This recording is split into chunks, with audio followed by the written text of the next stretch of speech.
नवरात्रे आते हैं तो हम शंकर जी के मंदिर घर में देवी जी के पूजन के चक्कर में, नवरात्रि की पूजन के चक्कर में, माँ आदिशक्ति की पूजन के चक्कर में, माँ भवानी की पूजन के चक्कर में हम शंकर जी के मंदिर कई बार जा नहीं पाते क्योंकि लेट हो जाते हैं। जब नवरात्रे आते हैं गुरुजी, हम देवी की आराधना करते हैं, हम माँ जगतजननी की आराधना करते हैं, माँ जगदम्बा की आराधना करते हैं, माँ दुर्गा की आराधना करते हैं, आदिशक्ति की आराधना करते हैं। तब हम शंकर जी के मंदिर, कई बार घर में इतना काम होता है कि देवी का पाठ करो, पूजन करो, जोत लगाओ, ये करो वो करो, और उस चक्कर में हम मंदिर तक नहीं जा पाते। तो क्या हमको दोष लगेगा? तो क्या हमको दोष लगेगा? शिव महापुराण की कथा अगर अच्छे से आपने सुनी है तो एक बात याद रखना कि शंकर भगवान को ज्योतिर्लिंग कहते हैं। क्या कहते हैं? जम के बोलो, जम के जरा। ज्योतिर्लिंग। ज्योतिर्लिंग का मतलब क्या होता है? तुम राम जी की आरती करो, चाहे भगवान कृष्ण की आरती करो, चाहे जगदम्बा की आरती करो, चाहे किसी भी देवता की आरती करो, तुम्हारे हाथ में अगर दिया है, दिए में बाती रखी है, उसमें तुमने जलाई है, और दिया अगर जल रहा है और उस दिए से भी अगर तुम आरती कर रहे हो, उसमें जो ज्योति है वो ज्योति ही शंकर का एक शिवलिंग का स्वरूप है, उसको ज्योतिर्लिंग कहा गया। अगर नवरात्रे में देवी जी की ज्योत जला रहे हो, नवरात्रे में देवी जी की अखंड ज्योत जला रहे हो, नवरात्रे में तुम देवी जी की आरती कर रहे हो, नवरात्रे में तुम देवी जी का पाठ कर रहे हो, नवरात्रे में तुम देवी जी की आराधना कर रहे हो, और दिया अगर तुमने जलाया है, उस दिए में जो ज्योति है, उस दिए में जो ज्योति उत्पन्न है, वही ज्योतिर्लिंग का स्वरूप है। ये ना सोचें कि हम शंकर की आराधना नहीं कर रहे। शिव और शक्ति ये दोनों एक है। देवी की आराधना कर रहे हो मतलब शंकर की आराधना कर रहे हो, शक्ति की आराधना कर रहे हो मतलब शिव की आराधना कर रहे हो, शिव की आराधना कर रहे हो मतलब शक्ति की आराधना कर रहे हो। दोनों का प्रतिबिंब स्वरूप एक है।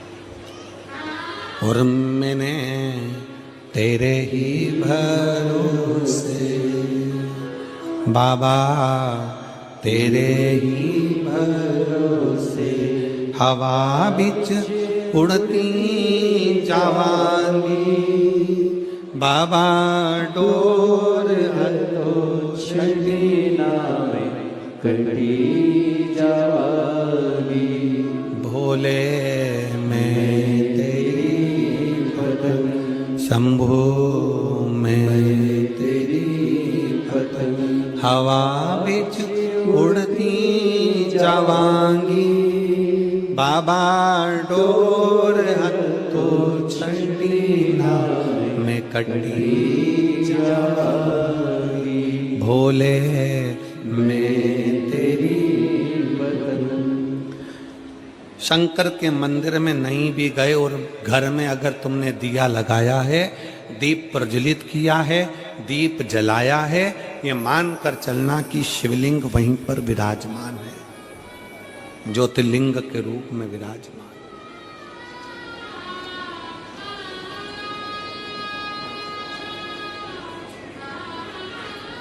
वेश से और भाषा से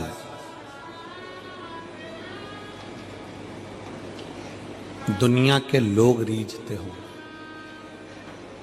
क्या क्या चीज? जम के बोलो जरा। वेश, पहनावा, वस्त्र और भाषा। छत्तीसगढ़ में रहते हो, छत्तीसगढ़िया बोलते हो। हम मध्य प्रदेश में रहते हैं, हम मालवा का बोलते हैं। उत्तर प्रदेश वाला यूपी की भाषा बोलेगा, बिहारी बिहारी बोलेगा, मराठी मराठी बोलेगा, केरल में रहने वाला कन्नड़ी बोलेगा, आंध्रा में रहने वाला तेलुगु बोलेगा, गुजरात में रहने वाला गुजराती बोलेगा, विदेश में रहने वाला अंग्रेजी बोलेगा।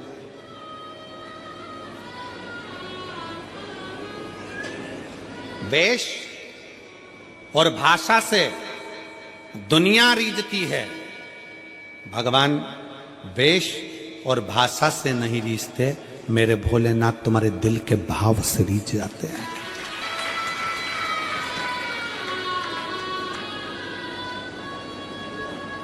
कपड़ा बदलने से शंकर कभी नहीं मिला। कितने कपड़े बदल के देख लो, शंकर नहीं मिलेगा। कलेजा बदल कर देखो, शंकर तुम्हारे सामने मिलेगा। कलेजा बदल कर देखो। हम कपड़े बदल बदल कर रहेगा, ये वाला कपड़ा पहनेंगे तो अच्छा लगेगा, शंकर जी के मंदिर जा रही हूं ये कपड़ा पहनूं। कोई ने कह दिया सफेद कपड़े पहनकर शंकर को रिझाओ, कोई ने कह दिया पीले कपड़े पहनकर शंकर को रिझाओ, कोई ने कह दिया नीले कपड़े पहनकर शंकर को रिझाओ, कोई ने कह दिया काले कपड़े पहनकर शंकर को रिझाओ। कितने कपड़े बदलोगे और कब तक बदलोगे? कपड़े बदल बदल कर थक जाओगे, पर मेरा शंकर रीझने वाला नहीं है। शंकर को रिझाने के लिए कपड़ा नहीं, अपना दिल बदल कर देखो, कलेजा बदल कर देखो, शिव तुम्हारे सामने होगा।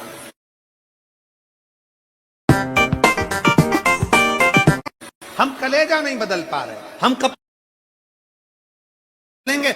जितना लोगों को अच्छा दिख सकता है, गले में रुद्राक्ष की माला पहन लो, त्रिपुंड धारण कर लो, थोड़े जटा जूट बाल बड़े कर लो। आज के जमाने में बनी बनाई जटाएं मिलती हैं, खूब नए नए बाल लगवा लो और बांध बुना के तैयार होकर हम अपना वेश बना लो। वेश बदलने से और भाषा बदलने से शंकर नहीं मिल सकता, वेश और भाषा से नहीं। मेरा शंकर भगवान दिल के भाव से, हृदय के भाव से मिलता है। निर्मल मन सो मोहि पावा, मोहि छल छिद्र कपट ना भावा। मुझे केवल निर्मल स्वभाव, निर्मल चित्त, निर्मल बुद्धि, निर्मल मन चाहिए।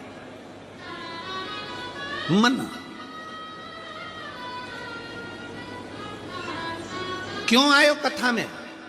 कोई तुमसे पूछे कि ये कथा का छठा दिन और सातवां दिन तुम इतनी संख्या में क्यों पहुंचते हो, कारण क्या है? उसका एक कारण है, जब कथा विराम होती है, कथा का विराम दिवस आता है, जैसे घर के मेहमान जाते जाते हमारे घर के बच्चों को 500, 100, 50 रुपए देकर जाते हैं, टॉफी देकर जाते हैं, उसी तरह कथा का समापन वाला दिन जब जैसे ही आरती होती है और आरती में कर्पूर गौरम होता है, वैसे ही मेरा भोले बाबा भी कर्पूर गौरम कर्णावतारम लुटाना प्रारंभ कर देता है।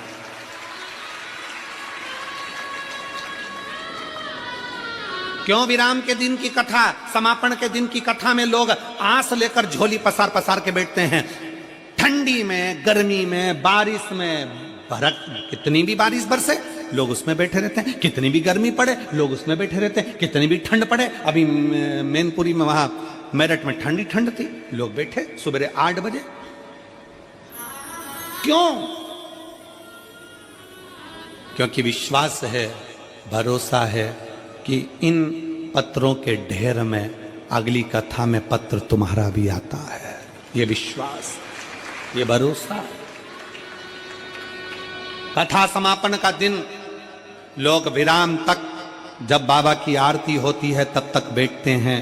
बाबा की आरती का इंतजार कर कर बाबा से झोली पसार कर प्रणाम कर कर कहते हैं, बाबा खाली मत भेजना, बहुत आस लेकर आया हूँ, बहुत विश्वास के साथ आई हूँ, बहुत तकलीफ में चल रही हूँ। बाबा 2024 का विराम होने जा रहा है, अब ये संघर्ष सहन नहीं हो पाता है। बाबा 2025 आए ना तो मेरे चेहरे पर इतनी खुशियां देना बाबा कि मेरी जिंदगी के सारे गम भूल जाऊं।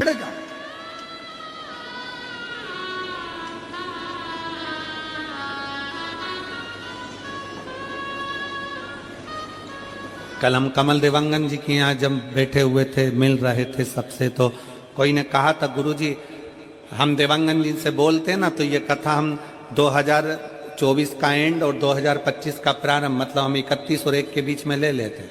हमने उनसे कहा हम नहीं देते, क्योंकि हम 2024 का विराम भी हमारे कुबेर भंडारी के चरणों में करते हैं और प्रारंभ भी हमारे कुबेरेश्वर बाबा के चरणों से करते हैं।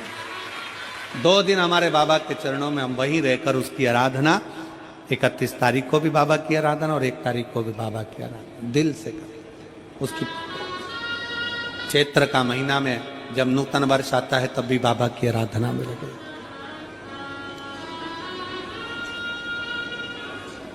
उसकी चौखट से शुरू। एक पत्र है,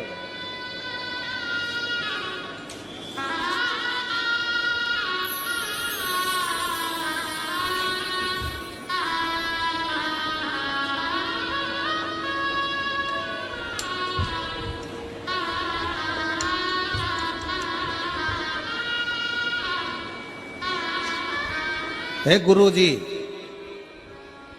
श्री शिवाय नमस्तुभ्यं।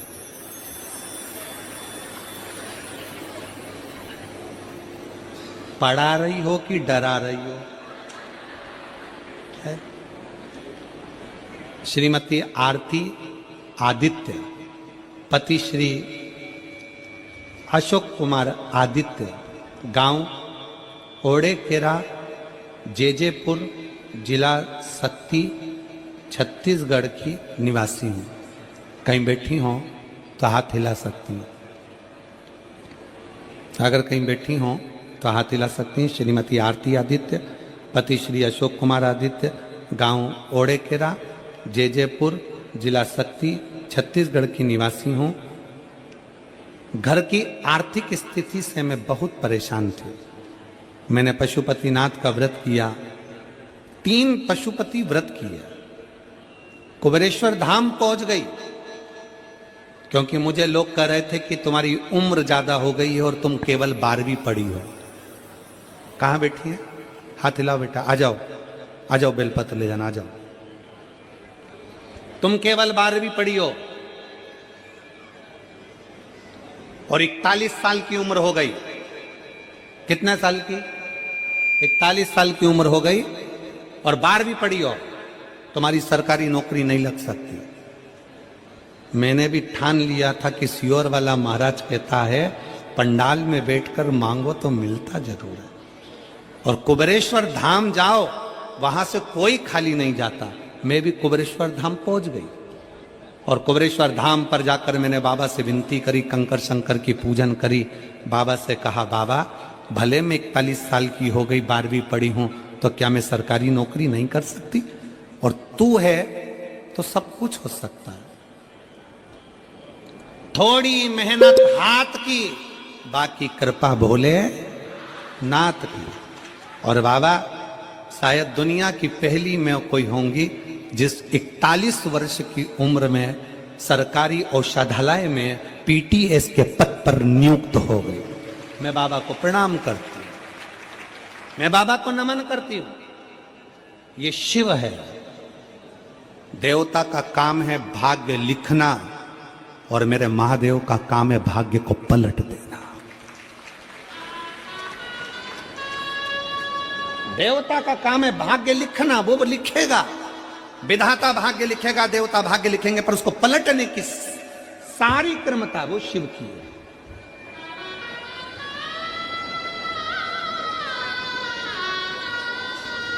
सारी आप किस विश्वास के साथ में मैं कहूं इन शिव भक्तों से, आप जो कथा सुनने के लिए बैठे हो ना, रात भर से इंतजार कर रहे हो, क्योंकि कल छठा दिन शिवरात्रि का दिन था, रात भर से इंतजार कर रहे हो, आपका विश्वास दृढ़ हो। और 2025 की पहली कथा हालेकोसा में होगी, छत्तीसगढ़ की इस भूमि पर। 4 तारीख से 10 तारीख तक कथा चलेगी जनवरी की, फिर 16 तारीख से कथा 16 जनवरी से 22 जनवरी तक सूरत गुजरात में होगी। सूरत गुजरात। जो हालेकोसा की कथा है वो पहले दिन की कथा 1 बजे से 4 बजे तक है, बाकी के पूरी कथा का समय 2 बजे से 5 बजे तक है।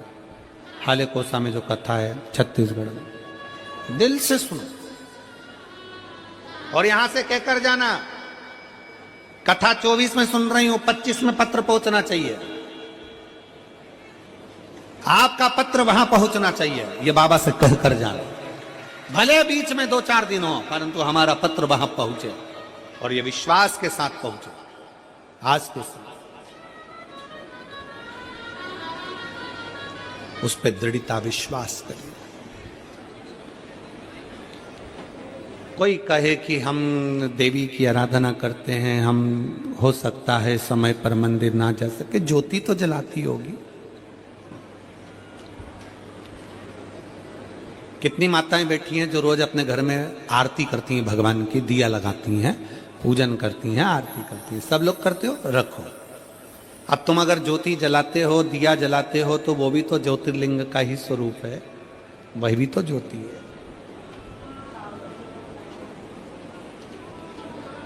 शिव तुम्हारे भाषा से और तुम्हारे वेश से, तुम्हारे वस्त्र से नहीं रिश्ता, शिव तुम्हारे भाव से रिश्ता, भाव से।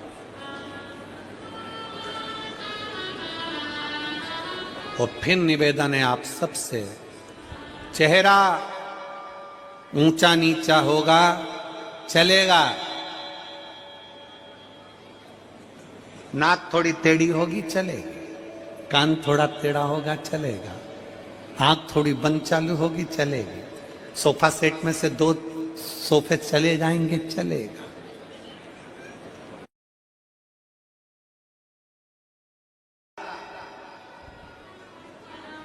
पर स्वभाव ऊंचा नीचा होगा तो महादेव को नहीं चलेगा, महादेव को नहीं चलेगा। चेहरा चलेगा, थोड़े काले पीले होगे चल जाएगा, थोड़ा सा रंग ऊंचा नीचा होगा चल जाएगा, थोड़ा सा चेहरे में कहीं मालूम पड़े ऊंचा नीचा काम हो चले जाएगा, सब चलेगा। जिनके बाल है वो भी चल रहा, जिनके बाल नहीं है सियोर वाला महाराज वो भी चल रहा, उसमें क्या दिक्कत।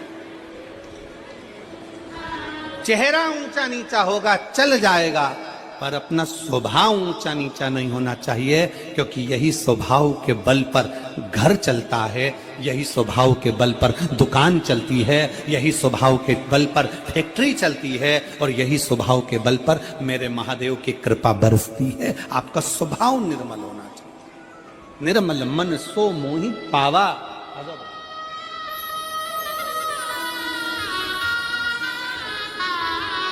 बधाई बेटी, बहुत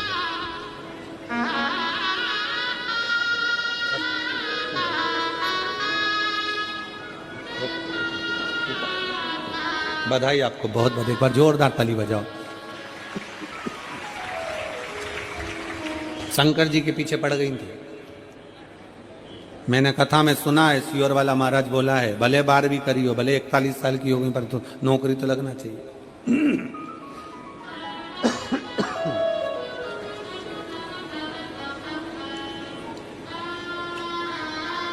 और होना चाहिए महाराज।